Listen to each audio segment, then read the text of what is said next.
Hi ladies, it's Beth from Be Styled and it's time for another Tipsy Tuesday. Cheers. This week's tip was prompted by a question that came up in my free private Just Get Dressed Facebook group that resulted in a lot of discussion and a lot of interest, so I thought I would address it in this week's Tipsy Tuesday. And that is how to dress and how to add balance to a short-waisted figure. When you're short-waisted, have a short torso relative to the rest of your body. So, do you know if you're short-waisted? Most of us who are or aren't know this, but if you don't, here's a really quick and easy trick that we can all try at home, okay? You're gonna take your hand, fingers together, put it right under your bust, right where your bra is down here, okay? Right in there. Then you're gonna take your other hand and put it underneath, okay? So that your fingers are glued shut and your hands are right on top of each other, okay? If your bottom hand is covering up your belly button is under your bottom hand, you're short-waisted. If it's not, like in my case, it's hitting my pinky finger is hitting right at where my belly button is. My belly button's right here. So, you know, it's hitting right where my belly button is. So I'm not short-waisted or long-waisted, I guess. I'm proportionate is what they would say. If there's a big space between your bottom hand and your belly button, then you're long-waisted, okay? But tonight we're gonna talk about being short-waisted and some tips and tricks for getting dressed, okay? I have a total of 5 do's and don'ts, plus some bonus tips that I'm gonna run through, okay? Number 1, something to avoid.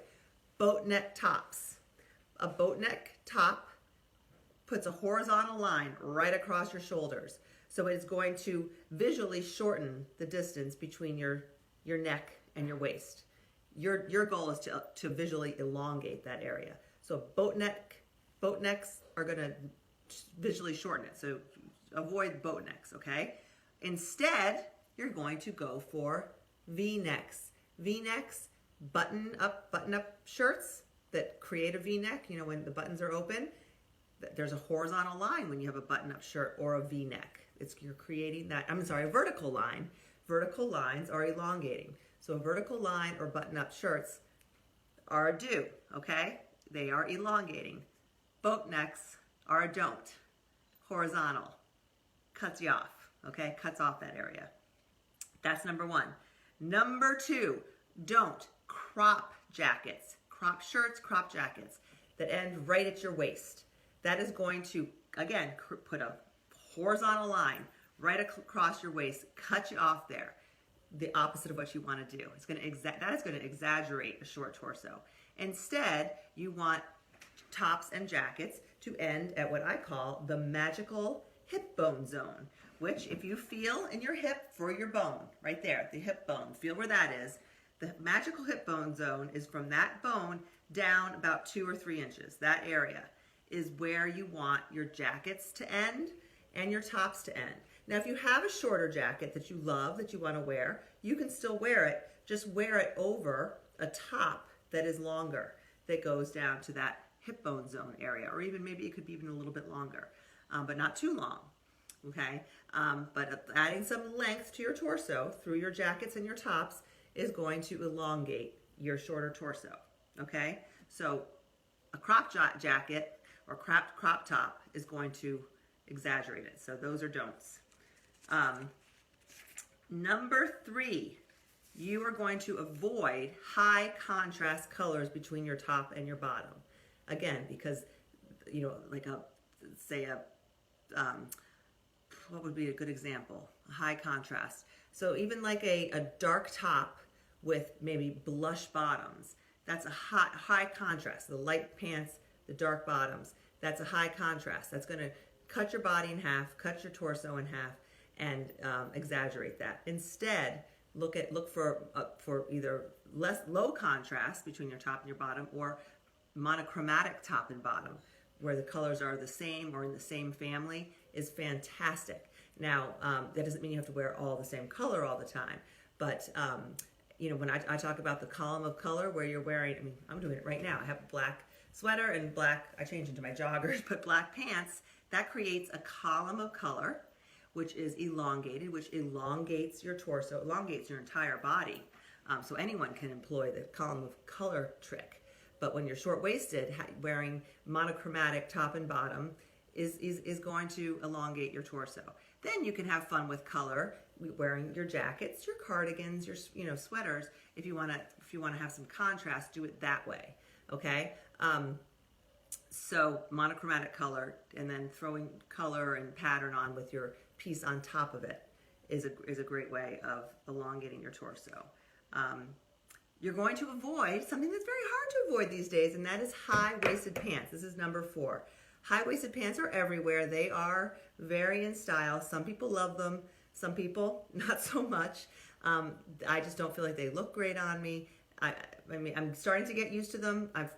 I'm getting there. I think it's almost a mental adjustment, getting used to the high-waisted pants. But if you're very short-waisted and you wear the high-waisted pants, and by high-waisted I mean when you look at the jeans or the pants, it'll tell you the rise. And if it's like 10 inches or higher, that's high-waisted. And if you're short-waisted, your pants could be coming up right to your boobs, right? And that's just going to make your torso look even smaller, shorter. So if you go for a mid-rise pant, which will feel comfortable, it will eliminate the muffin top that a high-rise pants eliminate, but a mid-rise can do that as well. And if you're short-waisted and you wear mid-rise pants, it's going to kind of have that illusion. You can kind of fake the high-rise trend by wearing a mid-rise, and on your figure, it's just going to be more proportionate.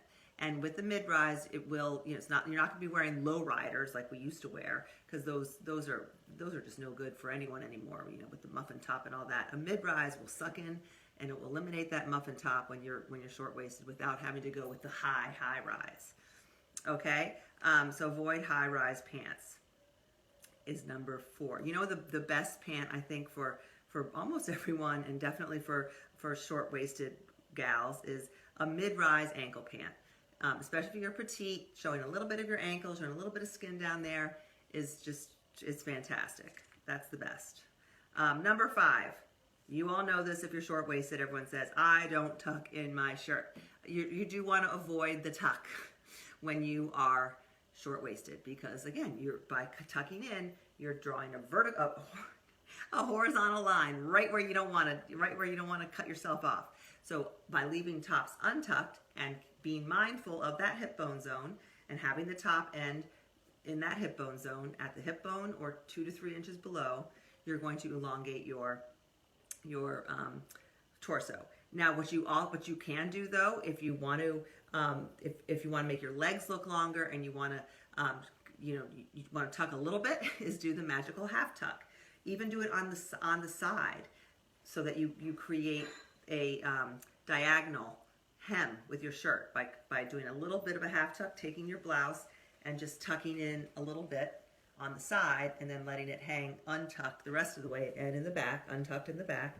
You're creating a diagonal line, which is so flattering and elongating, and just good.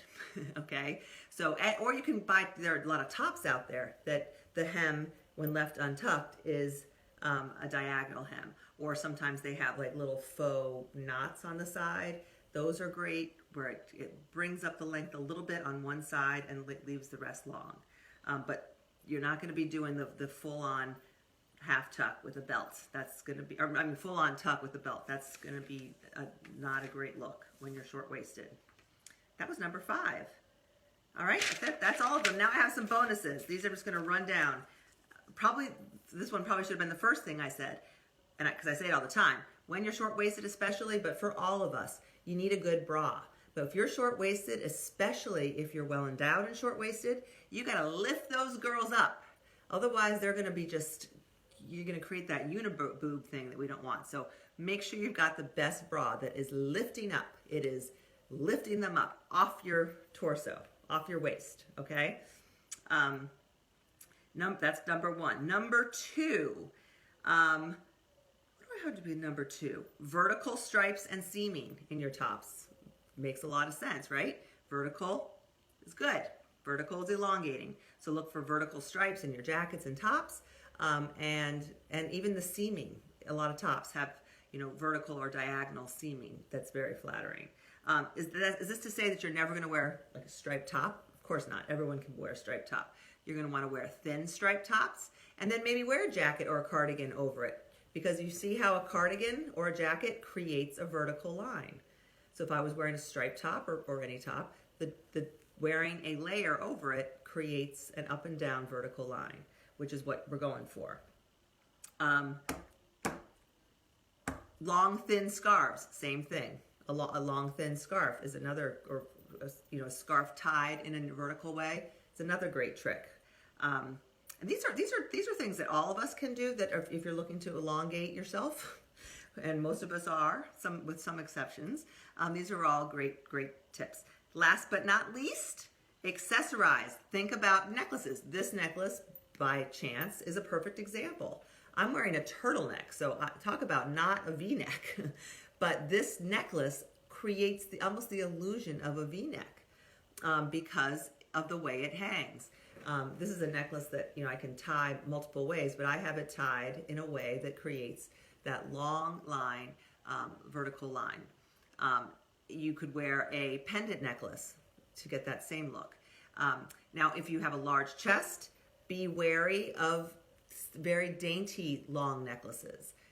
Be wary of dainty necklaces at all if you have a very large chest, but especially like a long pendant necklace on a really dainty chain is the proportions just aren't there. Look for a substantial chain especially when you're busty, okay?